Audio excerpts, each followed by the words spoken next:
Einen wunderschönen guten Tag, meine liebe Studenten und Freunde. Wie geht es Ihnen? Hello friends, नमस्ते, सत श्री अकाल, अस्सलाम वालेकुम। कैसे हैं आप सब लोग? डाटिव वर्ब्स क्या होती हैं? डाटिव पर्सनल प्रोनाउंस क्या होते हैं? इनका क्या मतलब होता है? ये कहाँ यूज़ होती है जर्मन लैंग्वेज में? ये सभी आज हम सीखेंगे इस वीडियो में। मेरा नाम है जतिंदर सिंह। मैं हूँ आपका होस्ट, आपका फ्रेंड, आपका टीचर, आपका मेंटोर इस चैनल पे, आपके अपने चैनल पे जिसका नाम है दी जर्मन मेंटोर, जहाँ पर आप सीखते हैं जर्मन लैंग्वेज मेरे साथ। आपको सिखाता हूँ एक आसान वे में और शेयर करता हूँ इंटरेस्टिंग चीज़ें जर्मनी कंट्री की और जर्मन लोगों की कुछ अचीवमेंट्स। वीडियो को लास्ट तक देखिए। आज हम सीखेंगे verbs, personal pronouns, dative case में। शुरू करते हैं आज का session. Let's start. Los geht's.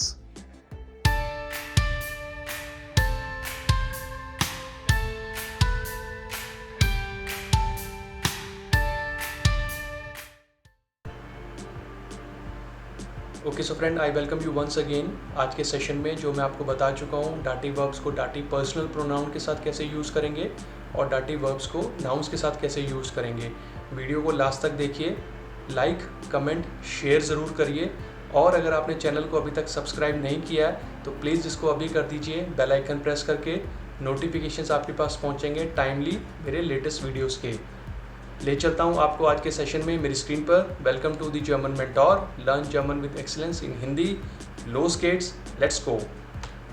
चलिए टुडेज टॉपिक। तो क्या है टुडेज टॉपिक? आज का टॉपिक क्या है? वर्ब्स इन पर्सनल प्रोनोमन what are personal pronoun in dative. चलिए कंटेंट आज का क्या होने वाला है जो मैं आपको बताऊंगा, पढ़ाऊंगा। तो पहला कंटेंट होगा friends, examples of dative verbs with personal pronouns, कैसे यूज़ किया जाता है वर्ब्स को प्रोनाउंस के साथ। और दूसरा होगा examples of dative verbs with nouns, तो सेम वर्ब्स को नाउन्स के साथ कैसे यूज़ करेंगे, ये होगा हमारा दूसरा कंटेंट। चलिए पर्सनल प्रोनोमन, पर्सनल प्रोनाउंस। तो फ्रेंड्स ये हमारे तीन तरीके के होते हैं, पहले भी आपको बता चुका हूँ, नॉमिनेटिव, आकुजाटिव और डाटिव। तो डाटिव आज हमें पढ़ना है। नॉमिनेटिव और आकुजाटिव के सेशन जो हैं वो फ्रेंड्स मैं बना चुका हूँ।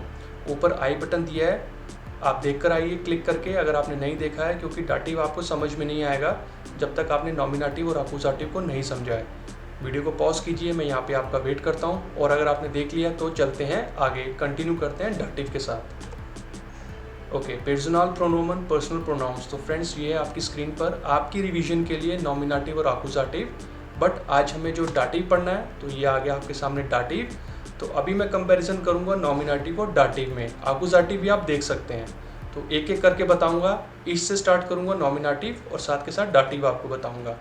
तो नॉमिनेटिव इश जो होता है आई, वो डाटिव में बन जाता है मीयर यानी कि मी। जो दू होता है नॉमिनेटिव में वो बन जाता है दियर यानी यू। और जो एर होता है नॉमिनेटिव में वो फ्रेंड्स बन जाता है ईम यानी कि हिम और इट। जो जी होता है नॉमिनेटिव में वो बन जाता है ईयर यानी कि हर या इट। और जो एस होता है फ्रेंड्स नॉमिनेटिव में वो बन जाता है ईम यानी इट। वियर जो होता है नॉमिनेटिव में वो बनता है उन्स यानी कि अस। और नॉमिनेटिव में जो ईयर होता है ये फ्रेंड्स बन जाता है ऑइश, ऑइश यानी कि यू। और जो सेकंड लास्ट है जी, जो यू होता है वो डाटिव में बन जाता है ईनन यानी कि यू। और जो सबसे लास्ट है जी, जिसे बोलते हैं दे, वो डाटिव में बन जाता है ईनन यानी कि देम। तो ये हो गया फ्रेंड्स आपका नॉमिनेटिव और डाटिव का कंपैरिजन। आप वीडियो को पॉज करके नॉमिनेटिव, आकुजाटिव और डाटिव तीनों को देख सकते हैं। जो कि आज का हमारा जो सब्जेक्ट है वो डाटिव है, तो मैं आपको डाटिव भी बताऊंगा। चलिए चलते हैं आगे और कंटिन्यू करते हैं। When to use this. तो फ्रेंड्स एक बार तीनों मैंने सेशंस ले लिए हैं, नॉमिनेटिव, आकुजाटिव और डाटिव। अब ये कहाँ यूज़ होते हैं तो नीचे देखिए, जो नॉमिनेटिव होता है फ्रेंड्स वो सब्जेक्ट होता है। सब्जेक्ट यानी कि किसी चीज़ को, किसी काम को करने वाला।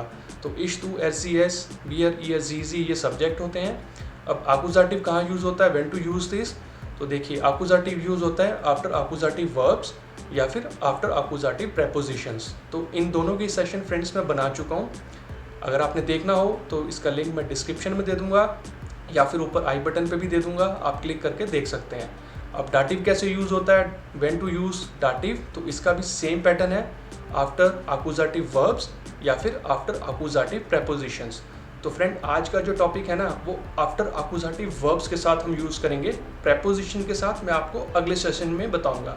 तो नेक्स्ट वीडियो आपके लिए बहुत जल्दी आएगा, तब तक आप इस वीडियो को देखिए और इसको समझिए। तो आज हम जैसे बता ही चुका हूँ वर्ब्स के साथ सीखेंगे, ओके, पर्सनल प्रोनाउन को। अब चलते हैं आगे।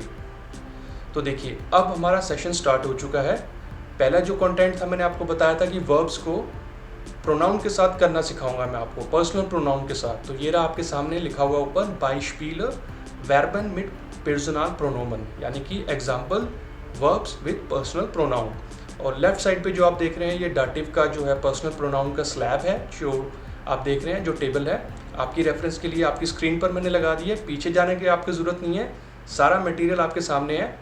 जैसा जैसा मैं आपको बताता जा रहा हूँ आप अपनी स्क्रीन पर देखिए, आपको एक साथ और एकदम से क्लियर होगा आपको। तो देखिए अब डाटिव वर्ब जो मैंने ले लिया यहाँ पे, फॉल्गन, ये डाटिव वर्ब है। इसका जो मतलब होता है फ्रेंड्स वो होता है फॉलो, ओके। और सबसे पहले मैंने जो एग्जांपल ले लिया मियर, मी, और डियर, यू। अब ये सेंटेंस जो आप देख रहे हैं मैं अभी आपको पढ़ के बताऊंगा, आपको क्लियर होगा। देखिए जो क्वेश्चन है, कांस्ट डू मियर फॉल्गन, कैन यू फॉलो मी। अब जो कि फॉल्गन एक डाटिव वर्ब है, तो डाटिव में मियर क्या बनेगा, मी। वही मैंने लिखा है यहाँ पे रेड कलर में, आप देख सकते हैं जो मेंशन है। अब इसका आंसर क्या होगा, अगर आप मुझे फॉलो कर रहे हैं तो आप बोलेंगे या इश कान डियर फॉल्गन, yes I can follow you, okay. अब डियर देखिए क्या है, वो भी यू है। और अगर आप नो में जवाब देते हैं, नेगेटिव में आंसर देते हैं, तो 9 इश कान डियर निस्ट फॉल्गन, no I can not follow you. तो ये आपका एग्जाम्पल हो गया फ्रेंड्स, फॉल्गन जो डाटिव वर्ब है, पहला केस जो मियर है, मी और यू, मियर और डियर। आई होप कि आपको समझ में आया होगा। अब चलते हैं आगे और अब हम एग्जाम्पल लेते हैं हिम के केस में। तो यहाँ पे एक मैंने डाटिव वर्ब ले लिया है, हेल्पन। हेल्पन एक डाटिव वर्ब है जिसका मतलब होता है टू हेल्प, मदद करना। अगर क्वेश्चन बनता है हेल्पन जी ईम, यानी कि आर यू हेल्पिंग हिम, तो यहाँ पे हिम क्या बनेगा, ईम। तो वही आपका ईम ऊपर यूज़ हुआ, हेल्पन जी ईम, आर यू हेल्पिंग हिम। अगर आप यस में आंसर देंगे, या इश हेल्प ईम, यानी कि यस आई हेल्प हिम। और अगर आप नो में जवाब देते हैं, 9 इश हेल्प ईम निस्ट, no I am not helping him. तो ये आपका एग्जाम्पल हो गया हिम के केस में फ्रेंड्स, डाटिव वर्ब के साथ हेल्फन। अब चलते हैं आगे। अब हम देखते हैं ईयर, यानी कि हर, इस केस में कैसे बनेगा। तो अब मैंने जो वर्ब ले ली वो ले ली फिरत्राउन, डाटिव वर्ब है, इसका मतलब होता है टू ट्रस्ट, विश्वास करना किसी पे। तो क्वेश्चन या फ्रागा बना, फिरत्राउस दू ईयर, डू यू ट्रस्ट हर। अगर आप कहते हैं यस में, या इश फिरत्राउ ईयर, यस आई ट्रस्ट हर। और अगर आप नो में जवाब देंगे, 9 इश फिरत्राउ ईयर निस्ट, no I do not trust her. तो ये आपका हो गया हर के केस में। तो फ्रेंड्स ये अभी तक बहुत आसान तरीके से मैं आपको बता रहा हूँ, पूरा मटेरियल आपके सामने है, पूरा जो है स्क्रीन के ऊपर आपका सारा जो है मैंने क्लियर कर रखा है, सो दैट आपको देखना ना पड़े पीछे, और पूरा रेफरेंस आपके सामने है। तो ये हो गया आपका हर के केस में एग्जाम्पल, फिरत्राउन जो डाटिव वर्ब है। अब चलते हैं आगे, अब देख लेते हैं उन्स और ऑयश। अब ये कैसे यूज़ होंगे एक डाटिव वर्ब में। तो मैंने यहाँ पे एक वर्ब ले लिया फेलन, फेलन का मतलब होता है टू मिस, ओके। तो क्वेश्चन और फ्रागा क्या बना, फेल्ट ईयर उन्स। सपोज कुछ फ्रेंड्स अपने दूसरे फ्रेंड्स को पूछ रहे हैं, फेल्ट ईयर उन्स आर यू गाइज मिसिंग अस। अगर तो सामने वाले फ्रेंड्स बोलते हैं या, यस में बोलेंगे अगर, या वी आर फेलन ऑयश, ऑयश का मतलब होता है you plural, yes we are missing you guys, okay. और अगर वो नो बोलते हैं, नेगेटिव में आंसर देते हैं, 9 वी आर फेलन ऑयश नेस्ट, no we are not missing you. तो यू यहाँ पे क्या है, ऑयश, और उन्स क्या होता है, अस, ओके। तो ये भी आपको क्लियर हुआ होगा, क्योंकि डाटिव वर्ब के साथ हमेशा डाटिव पर्सनल प्रोनाउन ही यूज़ होंगे फ्रेंड्स। अब देखिए एक एग्जांपल हम ले लेते हैं इनन का, देम। तो सेम मैंने वर्ब ले ली फिरत्रावन, जिसका मतलब होता है टू ट्रस्ट। क्वेश्चन या फ्रागा क्या बना, फिरत्रावन जी इनन, डू यू ट्रस्ट हिम। अगर आप कहते हैं यस में, या इश फिरत्रावन इनन, yes I trust them, okay. और अगर आप नो में जवाब देते हैं, 9 इश फिरत्रावन इनन निस्ट, no I do not trust them, मैं ट्रस्ट उन पे नहीं करता हूँ। तो ये आपके एग्जाम्पल हो गए फ्रेंड्स डाटिव वर्ब्स के साथ डाटिव पर्सनल प्रोनाउन, ओके। अब हम सीखते हैं डाटिव वर्ब्स को नाउन्स के साथ कैसे यूज़ करते हैं, या फिर जाखन, जाखन का मतलब होता है थिंग्स, ओके। अब ये थोड़ी सी स्लाइड जो है ना, थोड़ी सा डिफरेंस इसमें आएगा। ऊपर जो मैंने टेबल लगाया है ना फ्रेंड्स, वो है आर्टिकल टेबल, तो मास्कुलिन, फेमिनिन, न्यूट्रल और प्लूरल। तो हमारे आर्टिकल टेबल जो होते हैं वो 4 तरीके के केस में होते हैं फ्रेंड्स, नॉमिनेटिव, अक्यूजेटिव, डाटिव और गेनेटिव, जो मैंने लेफ्ट में लिखा है। तो एक एक करके आपको बताता हूँ, आपको समझ में आएगा। नॉमिनेटिव में जो मैस्कुलिन होता है डेर, फेमिनिन डी होता है, न्यूट्रल दास होता है और प्लूरल डी होता है। उसी तरीके से आप एक एक करके देख सकते हैं। अक्यूजेटिव में बन जाता है डेन, डी, टास, टी। अब जो कि हम डाटिव सीख रहे हैं, तो डाटिव मैंने रेड कलर में मार्क किया है, यानी कि डेम, डेर, डेम, डेन। और जो गेनेटिव है ये आने वाले सेशंस में बता दूंगा आपको, बट फिलहाल अभी ये पूरा का पूरा आर्टिकल टेबल आपके सामने मैंने लगा दिया है। और नीचे जो है डाटिव पर्सनल प्रोनाउन का जो है टेबल, जो पीछे हम देख रहे थे। अब देखिए, अब डाटिव वर्ब्स को नाउन्स के साथ या जाखन के साथ कैसे यूज़ करते हैं। जाखन को बोलते हैं थिंग्स। तो यहाँ पर एक मैंने वर्ब का एग्जांपल ले लिया, गिफैलन। गिफैलन का मतलब होता है टू लाइक, किसी चीज़ को पसंद करना या आपको अच्छा लगना, टू लाइक। अब क्वेश्चन या फ्रागा बना, gefällst du dem Tisch? Do you like the table? अब फ्रेंड्स यहाँ देखिए, जो डेम टिश है ना, मैंने रेड कलर में लिखा है। तो टिश का जो आर्टिकल होता है वो डेर होता है, मास्कुलिन होता है ये। ओके, तो ऊपर मास्कुलिन देखिए, नॉमिनेटिव में डेर है। लेकिन अब ये डाटिव वर्ब है, तो डाटिव वर्ब में देखिए डेर क्या बन जाता है, तो वो बन जाता है डेम। तो वही डेम यहाँ टिश के आगे लग गया क्योंकि डाटिव वर्ब है। तो gefällst du dem Tisch? Do you like the table? अगर आप यस में आंसर देते हैं, या इश gefalle ihm। अब जो ये ईम मैंने लगाया ना फ्रेंड, ये हिम के लिए नहीं है, ये इट के लिए है, क्योंकि ये जाखन है, एक नाउन है, एक थिंग है, एक नॉन लिविंग थिंग है। तो अब हम ये तो नहीं बोलेंगे यस आई लाइक हिम, तो हम यही बोलेंगे यस आई लाइक इट। तो यहाँ पे इट बन जाएगा अब ईम। ओके, क्योंकि ये आपका मैस्कुलिन नाउन है, तो मैस्कुलिन नाउन हिम होता है, अब हिम जो है वो इट भी होता है। तो यहाँ पे बोलेंगे हम यस आई लाइक इट या इश gefalle ihm। आपको क्लियर हुआ होगा जो मैंने आपको बताया, जो कॉन्सेप्ट अभी।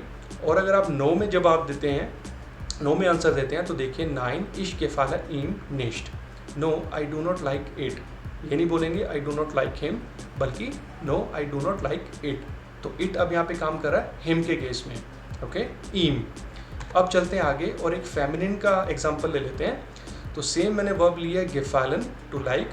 क्वेश्चन और फ्रागा बना, gefällst du der Lampe? Do you like the lamp? तो लैम्प का जो आर्टिकल होता है फ्रेंड्स वो डी होता है, ऊपर देखिए डी नॉमिनेटिव। तो डी डाटी में बन जाता है डेर, तो यहाँ पे बन गया डेर लैम्प। ओके, क्योंकि डाटिव वर्ब है।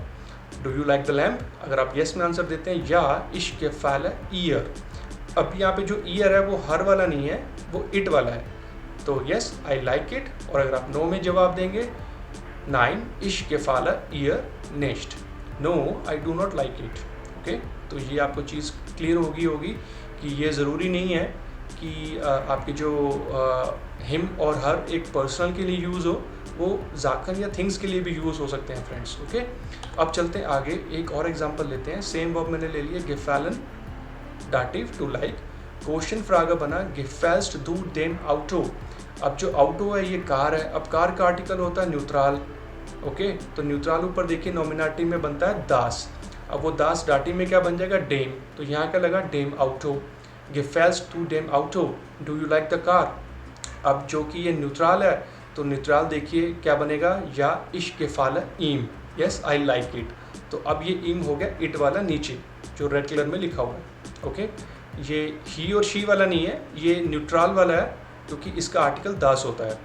या इश gefalle ihm, yes I like it. और अगर आप नो में जवाब देंगे, 9 इश gefalle ihm nicht, no I do not like it. Okay, तो ये आपके एग्जाम्पल हो गए डेर, डी, डास, जो बन जाते हैं डेम, डेर, डेम। ओके, अब हम एक एग्जाम्पल ले लेते हैं प्लूरल के केस में। ओके, उसमें कैसे बनेगा, तो सबसे नीचे देम।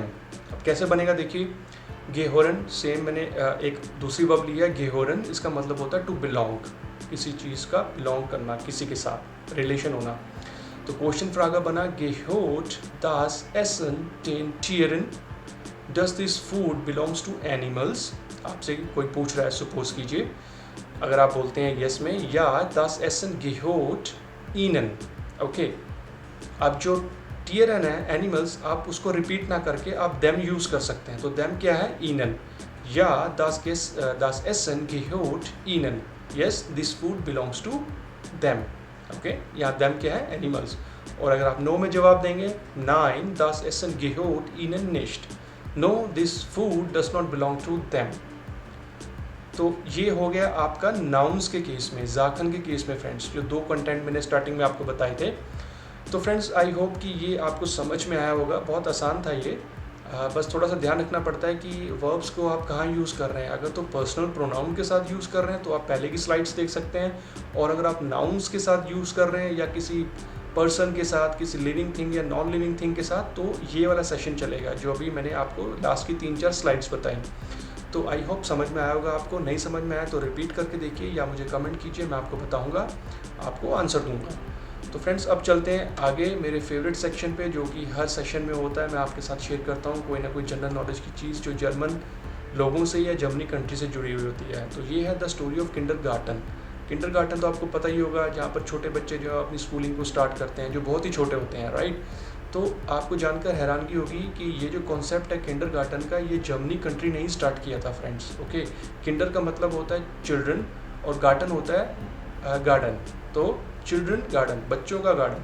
अब ये किसने शुरू किया था, देखिए यहाँ पे एक नाम मैंने लिखा है, मिस्टर फ्रीड्रिश फ्रॉयबल। तो यही वो पर्सन थे जिन्होंने किंडरगार्टन का कॉन्सेप्ट दुनिया को दिया है। अब तो पूरे वर्ल्ड में चलता है, इंडिया में भी इनफैक्ट किंडरगार्टन होते हैं और पूरे वर्ल्ड में होते हैं। तो ये इन्होंने, देखिए इनकी अचीवमेंट क्या है, establish first kindergarten school in Blankenburg Germany in the year 1837। तकरीबन 200 साल पहले ही इन्होंने किंडरगार्टन का कॉन्सेप्ट हमें दे दिया था, जर्मनी में स्टार्ट हो चुका था। मिस्टर फ्रीड्रिश फ्रॉयबल को इसका जो है इनिशिएटिव जाता है। और प्रोफेशन इनका क्या था, ये बाय प्रोफेशन जर्मन एजुकेटर थे, बहुत फेमस थे। और इनका जो है डेट ऑफ बर्थ था 21 अप्रैल 1782 ओबरवाइसबार्ग जर्मनी में, और इनकी डेथ हुई थी 21 जून 1852 मारियांथल जर्मनी में। तो फ्रेंड्स ये बड़ी अच्छी सी अचीवमेंट है, बहुत बड़ी अचीवमेंट है जो जर्मन लोगों ने हमें दी है, जो पूरे वर्ल्ड वाइड चलती है, किंडरगार्टन जो है स्कूल का कॉन्सेप्ट। तो फ्रेंड्स ये था आज का लैंग्वेज कंटेंट और general knowledge part. I hope कि आपको समझ में आया होगा। प्लीज़ चैनल को सब्सक्राइब कीजिए, बेल आइकन प्रेस कर दीजिए सो दैट आपको नोटिफिकेशंस मिलें। ये था सेशन वर्ब्स का पर्सनल प्रोनाउन के साथ और नाउन के साथ। अब मैं अगला सेशन बनाऊंगा जो डाटिव प्रेपोजिशंस को कैसे यूज़ किया जाता है पर्सनल प्रोनाउंस के साथ और नाउन्स के साथ। तो वो वीडियो भी मैं जल्दी लेकर आऊँगा आपके लिए। तब तक जर्मन पढ़ते रहिए, सीखते रहिए, लेकिन कहाँ, आपके अपने चैनल दी जर्मन मेंटोर पे, जहाँ पर नज़र आता हूँ मैं, जतिंदर सिंह, आपका फ्रेंड, आपका होस्ट। अभी कोरोना चल रहा है, घर पे रहिए, सेफ रहिए, सुरक्षित रहिए। मिलेंगे जल्दी नए सेशन में। और जर्मन में आपको बोलूँगा बिस बाल्ड, चूज़, auf Wiedersehen, चाओ चाओ, have a good day, good time, safe time. Thank you so much.